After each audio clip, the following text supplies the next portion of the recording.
Mental health workers of Reddit, what's the most f***ed thing you have seen?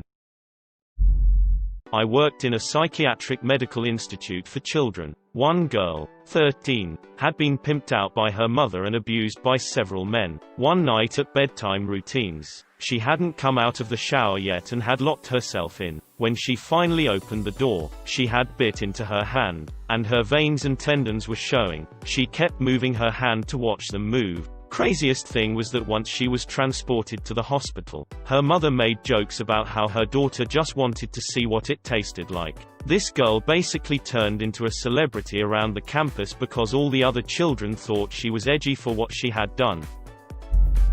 By far, the most heartbreaking things for me usually involved repetitive movements and the person being nonverbal. Let me explain. I was helping cover night shift for a residential treatment center. As I'm doing room checks, I hear this repetitive banging sound coming from the room at the farthest end of the hall. Go down there as quickly as I can, and see the girl laying face down, raising her upper body up off of the pillow and slamming back down on the bed over and over and over again, all while she was asleep. When I grabbed another staff, they just kind of shrugged and said, "Yeah, she does that like every night."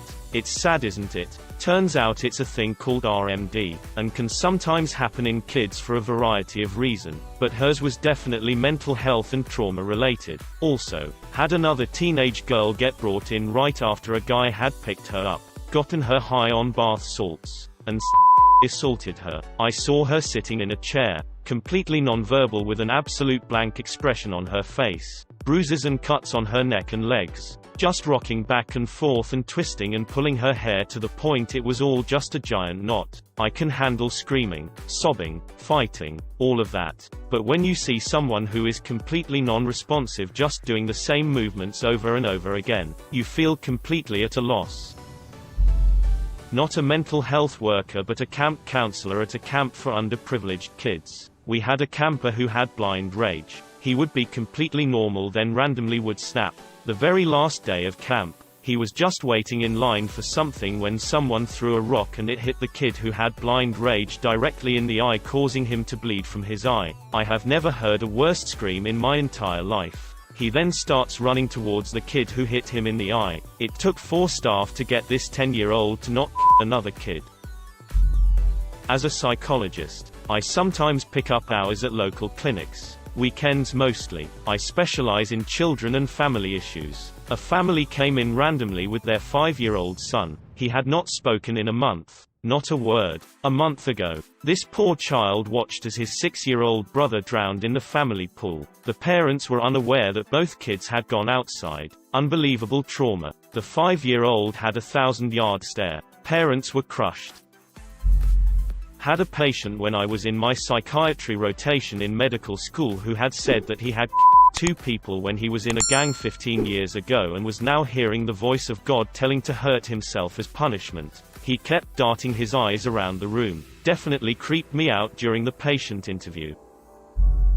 We had a nonverbal extremely low IQ client who would self-soothe by sticking her finger between her eyeball and her eye socket and rub the side of her eyeball. Our assumption is that she has an extremely high pain tolerance and the stimulation may have actually felt good to her.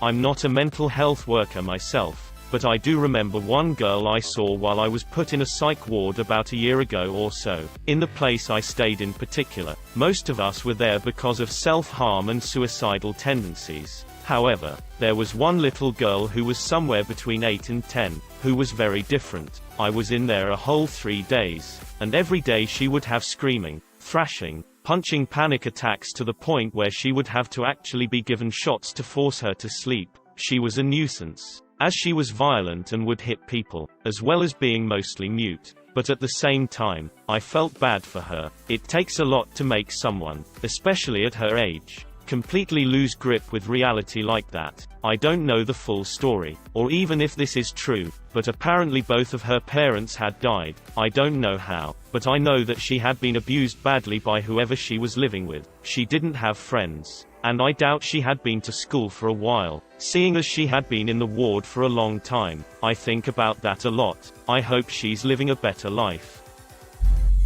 Don't work in the mental health profession, but I remember when I was in basic combat training there was a girl in my platoon who often just stared at us without blinking. She'd open her mouth to speak but would just mumble. She'd sometimes say things about eyes being everywhere, watching her, and I think she refused to eat the food provided because she was paranoid. She had a weird speech pattern as well, and at night when we were asleep in the female barracks she was caught wandering around talking to herself and the supposed giant spiders she claimed to see crawling on the ceiling. Long story short, she was sent to the psych ward after having a mental breakdown that was triggered by the presence of the drill sergeants. She claimed they looked like demons. Come to find out she was a paranoid schizophrenic, and they did not even catch that in her mental evaluation before shipping her to training. While working in a jail, I was called down to someone's cell to assess him for homicidal fantasies. When I got there, he had carved pieces of his legs out and stated he was a follower of Satan, whom told him he needed to release some spirits from his body. He had a long history of self-harm, including swallowing glass. He had a high threshold for pain. Jail was not a place he should have been at, but unfortunately mental health funding is one of the firsts to go when there are budget cuts. Not a worker, I was a patient in a facility. As expected, everything was made so we wouldn't be able to hurt ourselves. One day another patient was able to hide one of the plastic utensils we used to eat. They counted them before we threw our plates away, so I don't know how she did it. While we were all in the common room, she stabbed herself in the neck with it after sharpening it, and she was just pouring blood. Nurses were on it quickly and she was rushed out. We were sent to our rooms as they cleaned up. We were given an extra night snack later though.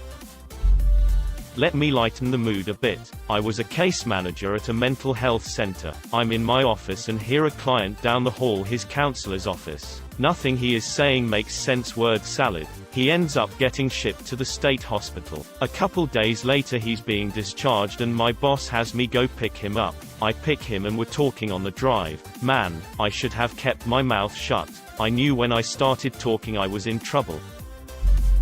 Got stories for days. Thanks to a family member who worked as one of 3 mental health first responders in a meth-ravaged city of over 100,000. There's the dude who was found in the park with his hands completely rubbed raw because he was using rocks to remove his fingerprints. Severe paranoia. Thought the mob and CIA were after him. The 600-pound lady who had a psychotic episode and thought God told her to reach inside of her cat. Managed to fit her giant arm down the cat's throat. But when the cat died she couldn't get the cat off.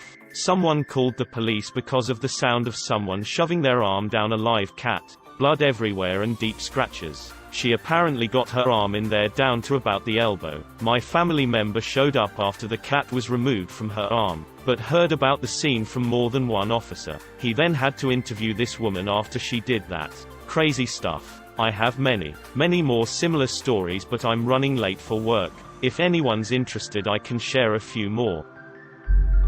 Not a worker, but when my sister was checked into a psych ward after a attempt, I went and visited her and got to meet some interesting people. My sister had made some friends there, and one of her friends had hallucinations, auditory and visual. This boy was no older than 16, and his explanation of what he saw was horrifying. Basically, he was always surrounded by ninjas who him and were always watching him. Now at first it sounds kind of bizarre and maybe even funny, but really think about it. Black, hooded figures were always somewhere in the room watching him. The only visible thing on their bodies were the eyes. He said the ninjas would and torture him at random, and if they weren't doing that they'd be in the corners of the room telling him to himself. This boy was always looking around, giving blank stares to random places in the room. The most up thing is that you'd see him start to tear up and shake, and you just felt so helpless. I hope he finds peace one day, and I think about him a lot.